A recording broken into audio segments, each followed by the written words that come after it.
ہاتھوں میں ہتھکڑی، پیروں میں بیڑی، گلے میں توق خاردار، کمر میں لنگر۔ باپ کے جنازے کو دیکھا، کہا اے بابا ان لوگوں نے اپنے نجس جنازوں کو دفن کر دیا، لیکن میرے باپا کا جنازہ بے گوڑ کفن پڑا ہوا۔ ایک سوال کروں آپ سے، اطمینان سے جواب دیجیے گا۔ اگر گھر والے بچے بچیاں روتی ہیں تو ان کی تسلی کے لیے کیا کیا جاتا ہے؟ کیا کیا جاتا ہے؟ ان کی تسلی کے لیے سمجھایا جاتا ہے۔ گھر والے بڑے بزرگ سمجھاتے ہیں۔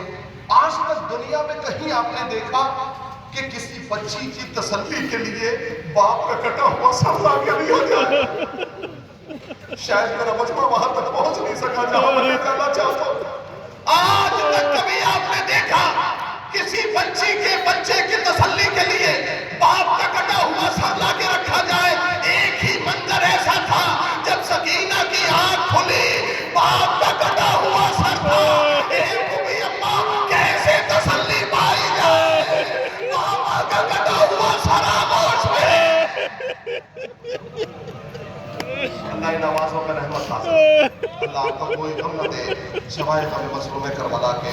دو جملے ہیں، اس کے بعد بھی مکمل مجلس ہونی ہے۔ آپ نے سماعت کیا، میں آپ کا شکر گزار ہوں، لیکن بتانا چاہتا ہوں اہل بیت کی محبت میں بستر پہ بھی موت آتی ہے تو شہید ہوتے ہیں۔ ہمارا جانے والا چاہے 80 سال کا ہو، لیکن تب بھی ایک بات کے دل میں کسک رہ جاتی ہے کہ ہمارے درمیان سے چلا گیا۔ ایک مجلس میں بیٹھنے والا کم ہو گیا، حسین کا ماتم کرنے والا کم ہو گیا۔ میں کیسے گھر والوں کو تسلی دوں؟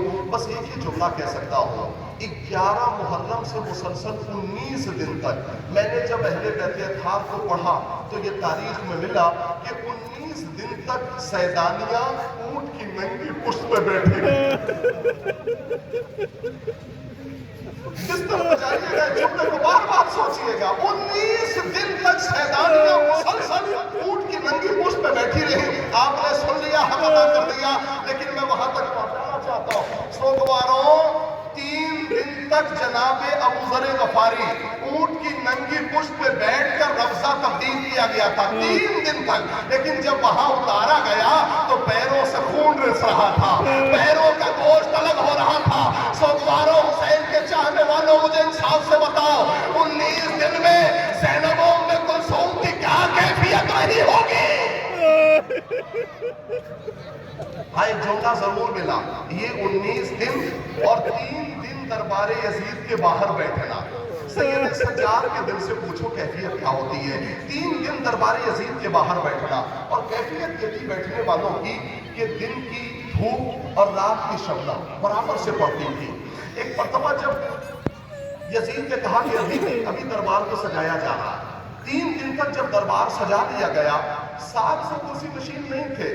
میں بڑے اعتبار سے تاریخ کے جملے آپ کے حوالے کر رہا ہوں، 10,000 خواص کا مجمع تھا، 10,000 خواص کا مجمع تھا، اور یہ لوگ جب بیٹھے ہوئے تھے حسین کی ہار کا تماشا دیکھنے کے لیے بیٹھے ہوئے تھے۔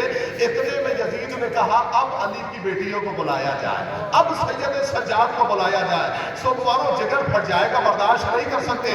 جیسے ہی بلایا گیا تو زینب نے سید سجاد سے جملہ کہا، اے بیٹا مجھے بڑی شرم آ رہی ہے، میں یوں دربار میں جانے کی عادی نہیں ہوں، میں کیسے دربار میں جاؤں گی؟ ایک مرتبہ زینب کہتی ہے سید سجاد صرف تھوڑی دیر جب تک ہم دربار میں کھڑے رہے، اتنی دیر کے لیے چادر مل جائے تو بڑا احسان ہوگا۔ سید سجاد نے جا کر ہاتھوں کو جوڑ کے یہ جملہ کہا۔ کبھی سید سجاد نے ایسے گڑگڑا کے کچھ نہیں کہا، لیکن جب بھوبی کی چادر کی بات آئی تو یہ جملہ کہا۔